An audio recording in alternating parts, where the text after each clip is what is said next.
पास next theorem क्या है, let alpha beta gamma be irrational numbers. अगर अल्फा बीटा गामा तीन क्या हैं, इरेशनल नंबर्स हैं जो इस इनइक्वालिटी को सेटिस्फाई कर रहे हैं, means alpha is less than beta is less than gamma. ठीक है, if alpha and gamma have identical convergent. देखो थ्योरम में क्या है, alpha beta gamma irrational number हैं जो इस तरीके से हैं, तो हमें बताना है कि अगर अल्फा और गामा की सेम कन्वर्जेंट है तो बीटा की भी उनके इक्वल ही होगी।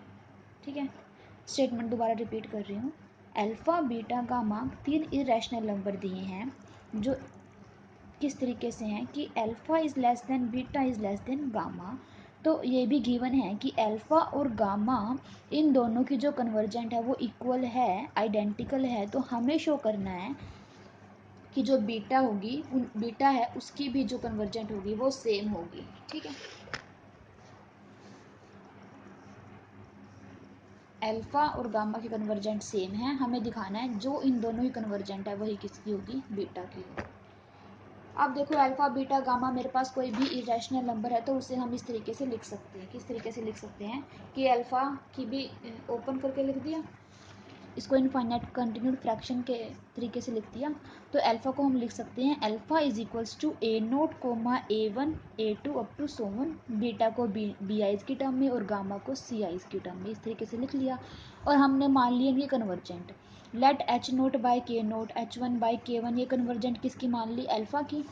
एच नोट डैश बाई के naught dash H1 dash by K1 dash, ये मान ली हमने कन्वर्जेंट किसकी, बीटा की। और ये डबल डैश वाले H naught double dash by के naught double dash H1 double dash by के नोट डबल डैश, ये मान ली कन्वर्जेंट किसकी, गामा की। क्या किया, अल्फा बीटा गामा तीन नंबर थे, पहले उनको इनफाइनाइट कंटिन्यूड फ्रैक्शन की तरह लिख लिया, फिर हमने उन तीनों की क्या मान ली, कन्वर्जेंट मान ली। ठीक है, अब हमें क्या गिवन है कि अल्फा की और गामा की कन्वर्जेंट तो इक्वल है, इसका मतलब क्या हुआ कि जो ये वाली सीक्वेंस है और ये वाली कन्वर्जेंट है ये आपस में क्या होंगे, इक्वल होंगे, मीन्स एच नोट बाई के नोट इक्वल होगा H naught double dash by के नोट डबल डैश के, H1 बाई K1 इक्वल होगा H1 double dash by K1 double dash के। ठीक है, इसी तरीके से थर्ड टर्म भी इक्वल हो जाएगी। तो इन जनरल हम लिख सकते हैं कि एच आई बाई के आई इक्वल है H I double dash by के आई डबल डैश के। ठीक है, अब देखो हमें पता है एच नोट की वैल्यू क्या होती है, के नोट की वैल्यू क्या होती है। ठीक है, तो एच नोट बाई के नोट क्या हो जाएगा हमारे पास, ए नोट बाई 1, इसका मतलब is equals to A naught. अब यहाँ से देखो जब आई की जगह 0 पुट करेंगे तो राइट साइड क्या बनेगी, H naught double dash upon K naught double dash. H naught double dash की वैल्यू क्या होगी, देखो लेफ्ट साइड में हमारे पास क्या था कि एच नोट जो थी वो अल्फा वाली टर्म्स थी और उसके अंदर ए आईज की टर्म में लिखे जा रहे थे। अब यहाँ पे जो ये वाली टर्म है वो एच आई डबल डैश वाली टर्म है, वो किसकी है, गामा की, और उसमें सी आईज की टर्म में लिखे जा रहे हैं। तो क्या होगा हमारे पास, एच नोट डबल डैश की वैल्यू क्या आ जाएगी, इक्वल्स टू सी नोट, और इसी तरीके से के नोट डबल डैश की वैल्यू आ जाएगी 1। तो H naught double dash by के naught double dash is equals to C naught. तो लेफ्ट साइड हमारे पास किसके इक्वल आई, ए नोट के, राइट साइड किसके इक्वल आई, सी नोट के। ठीक है, तो हमारे पास यहाँ से क्या हो जाएगा कि A naught is equals to C naught हो जाएगा। ठीक है, अब देखो अल्फा हमारे पास क्या था, A naught A1 A2 up to so, तो इसे हम इस तरीके से लिख सकते हैं ना, ए नोट प्लस 1 बाई दिस। इसी तरीके से गामा को भी हम इस तरीके से लिख सकते हैं। ठीक है, अब जब अल्फा का ग्रेटेस्ट इंटीजर निकालेंगे तो क्या आएगा, ए नोट ही आएगा, क्योंकि इंटीजर ग्रेटेस्ट इंटीजर हमारे पास क्या होगा, ये तो कोई फ्रैक्शन वाली टर्म है। ठीक है ना, तो इंटीजर मेरे पास ए नोट आएगा, अल्फा का ग्रेटेस्ट इंटीजर ए नोट। इसी तरीके से गामा का जो ग्रेटेस्ट इंटीजर होगा वो क्या आएगा, सी नोट आएगा। ठीक है, अब अल्फा का ग्रेटेस्ट इंटीजर ए नोट और गामा का ग्रेटेस्ट इंटीजर सी नोट, और मुझे पता है ए नोट किसके इक्वल है, सी नोट के इक्वल है। तो यहाँ से हमारे पास क्या आ गया, अगर राइट साइड इक्वल है तो लेफ्ट साइड भी इक्वल होंगी, मीन्स अल्फा का greatest integer is equals to gamma का ग्रेटेस्ट इंटीजर आ जाएगा। ठीक है, इसने बोला एंड जो बीटा है वो अल्फा और गामा के बीच में लाई कर रहा है, इस वजह से इसका ग्रेटेस्ट इंटीजर भी तीनों के इक्वल हो जाएगा, मीन्स ये तीनों टर्म्स इक्वल हो जाएंगी। अब ये कैसे आया, देखो मान लो कि अल्फा की वैल्यू 2.1 है और गामा की वैल्यू 2.7 है और बीटा की वैल्यू क्या लेनी है, इन दोनों के बीच में लेनी है ना, तो मान लिया 2.5 है। अब देखो अल्फा का ग्रेटेस्ट इंटीजर हमारे पास क्या आ रहा है, 2 आ रहा है, गामा का ग्रेटेस्ट इंटीजर क्या आ रहा है, 2 आ रहा है। ठीक है, तो ये वाली कंडीशन सेटिस्फाई है ना कि alpha greatest integer equal to gamma का ग्रेटेस्ट इंटीजर और alpha is less than beta is less than gamma. ठीक है, तो उसने बोला ये तीनों के ग्रेटेस्ट इंटीजर इक्वल हो जाएंगे। अब देखो बीटा का ग्रेटेस्ट इंटीजर निकालो, ये क्या आएगा 2 आएगा। तो हो गए ना तीनों के, अल्फा का ग्रेटेस्ट इंटीजर भी 2, बीटा का ग्रेटेस्ट इंटीजर भी 2 और गामा का ग्रेटेस्ट इंटीजर भी क्या आ गया 2 आ गया। तो इस वजह से तीनों ग्रेटेस्ट इंटीजर क्या हो जाएंगे इक्वल हो जाएंगे। ठीक है, अब देखो बीटा का ग्रेटेस्ट इंटीजर इसने लिख दिया is equals to A naught. क्यों? क्योंकि अल्फा का ग्रेटेस्ट इंटीजर किसके इक्वल था ए नोट के इक्वल था और ये वाले टर्म तो इसके इक्वल ही है। तो इस वजह से बीटा का ग्रेटेस्ट इंटीजर किसके इक्वल हो गया ए नोट के। अब बोल रहा है कि ये वाली चीज़ इंप्लाई करेगी B naught is equals to A naught. देखो क्यों इंप्लाई करेगी ये वाली चीज़, देखो क्योंकि बीटा था जो हम उसको लिख सकते हैं ना B naught plus 1 by this करके। ठीक है, जब बीटा का ग्रेटेस्ट इंटीजर निकालेंगे तो क्या आएगा बी नोट आएगा। और पीछे हम क्या बोल रहे थे कि बीटा का ग्रेटेस्ट इंटीजर इक्वल है ए नोट के और बीटा का ग्रेटेस्ट इंटीजर हमारे पास क्या है बी नोट आया। तो इस वजह से बी नोट किसके इक्वल हो जाएगा ए नोट के इक्वल हो जाएगा। ठीक है, अब देखो बीटा ग्रेटेस्ट इंटीजर हमारे पास आ गया बी नोट और बी नोट इक्वल आ गया ए नोट के और ए नोट किसके इक्वल था सी नोट के इक्वल था। तो यहाँ से हम क्या बोल देंगे कि ए नोट इक्वल है बी नोट के, बी नोट इक्वल है सी नोट के। ठीक है, अब देखो H1 बाई के वन किसके इक्वल होगा H1 डबल डैश बाय के वन डबल डैश। क्यों इक्वल होगा भाई इसके? क्योंकि इस टर्म में जब हम आई की जगह 1 पुट करेंगे तो हमारे पास ये वाली चीज़ आ जाएगी। कहाँ गया, ये वाली चीज़ आ जाएगी। ठीक है, अब देखो H1 बाई के वन की वैल्यू हमने पुट कर दी, इसी तरीके से H1 डबल डैश बाई के वन डबल डैश की वैल्यू पुट कर दी। ठीक है, अब इसमें क्या है जो हमने पहले डिफाइन किए हुए हैं ना सेम वही चीज़ है। वहाँ पर जब सीक्वेंस जो थी ए आईज की टर्म में थी तो ए आई वाली टर्म आ रही थी और यहाँ पे सी आईज की टर्म में तो यहाँ पे सी नोट सी वन आ रहा है। ठीक है, सिर्फ इतना डिफरेंस है।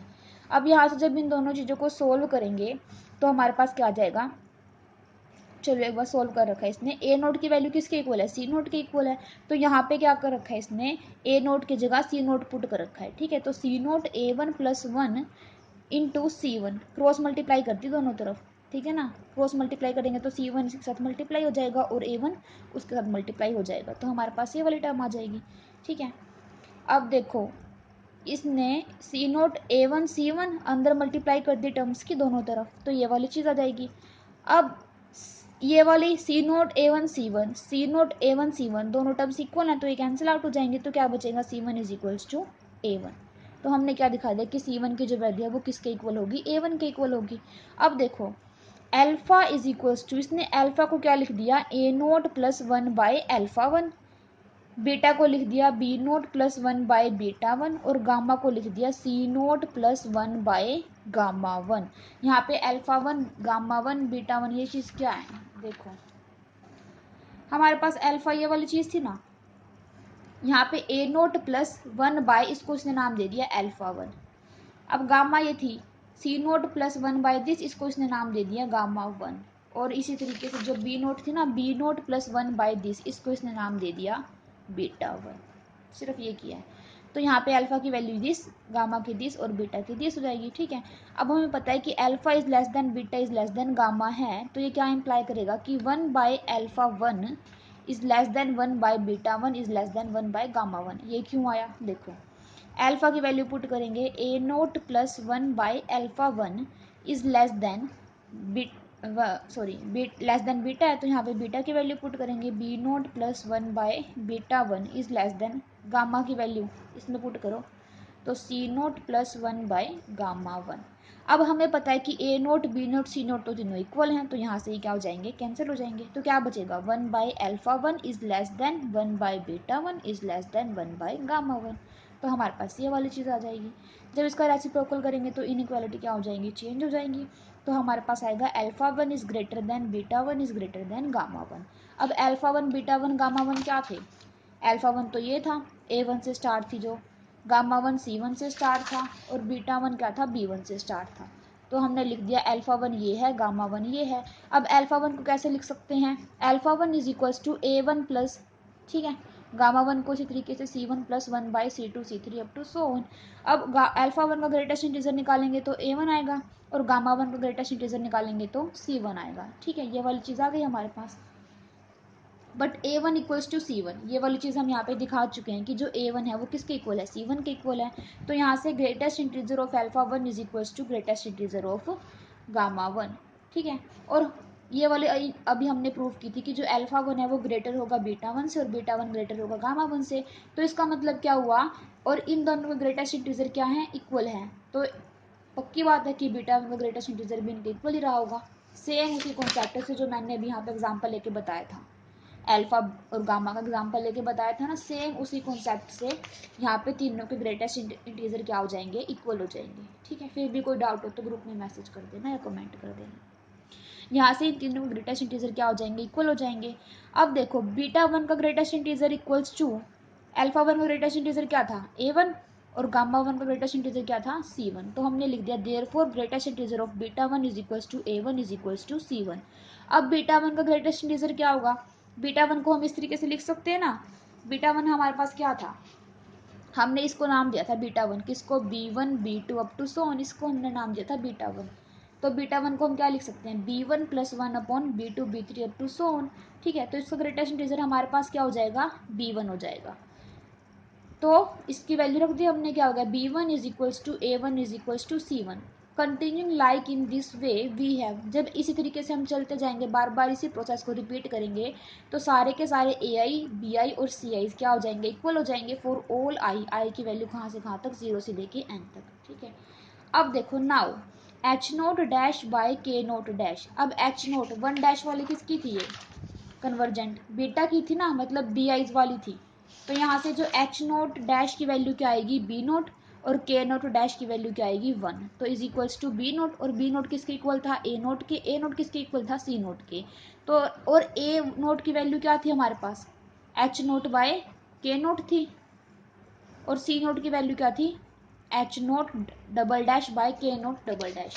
ये कहाँ से आई, यहाँ से आई, H नोट ये वाली चीज़ यहाँ से आ गई और एक यहाँ से आ गई, ठीक है। ये वाली चीज़ यहाँ से आई है कि A नोट की वैल्यू, तो H note by K note, C naught की वैल्यू ये आ गई। तो इस वाली इक्वेशन से हम क्या बोल सकते हैं कि H naught dash by K naught dash equal है इसके और इसके। तो ये तीनों चीज़ें क्या हो जाएंगी, आपस में इक्वल हो जाएंगी ना, ठीक है। अब देखो H1 dash by K1 dash क्या होगा, H1 डैश की value B naught B1 plus 1 by B naught. ये वही चीज़ है, देखो अगर यहाँ डाउट हो ना, मुझे लग रहा है कि HI और KI हमने दोनों डिफाइन किए थे, वो किस टर्म के लिए डिफाइन किए थे, AI's के लिए डिफाइन किए थे, ठीक है। अब यहाँ पे H1 डैश, यहाँ पे HI डैश और KI डैश का यूज होगा ना जब, वो किसके लिए डिफाइन कर रखे हैं हमने, BI's के लिए डिफाइन कर रखे हैं। तो सेम वही उसी तरीके से डिफाइन है, बस डिफरेंस क्या है कि जहाँ पे AI's वाली टर्म आ रही है वहां पर BI's वाली टर्म आ जाएंगी, ठीक है। तो H1 डैश की वैल्यू ये हो जाएगी और K1 डैश की वैल्यू ये हो जाएगी। अब B नोट इक्वल है C नोट के, B1 इक्वल है C1 के प्लस 1 एज इट इज, और B नोट इक्वल है C नोट के, और C नोट इक्वल है A नोट के, C1 इक्वल है A1 के plus 1 by C naught equal है A नोट के। अब ये वाली वैल्यू किसकी थी, इसकी थी भाई, और ये वाली वैल्यू किसकी थी, ये इसकी थी, ठीक है। तो यहाँ से हम क्या बोल सकते हैं कि H1 dash by K1 dash equal है इसके और इसके, मतलब यहाँ से ये तीनों टर्म इक्वल हो जाएंगी। तो हमने दिखा दिया जीरोथ कन्वर्जेंट भी इक्वल है तीनों का, ठीक है, और फर्स्ट कन्वर्जेंट भी इक्वल है। इसी तरीके से n तक के सारे कन्वर्जेंट आपस में क्या हो जाएंगे, इक्वल हो जाएंगे। और यही चीज़ हमें दिखाना था कि अल्फा बीटा गामा तीनों के कन्वर्जेंट आपस में क्या हो जाए, इक्वल हो जाए, हैंस प्रूफ।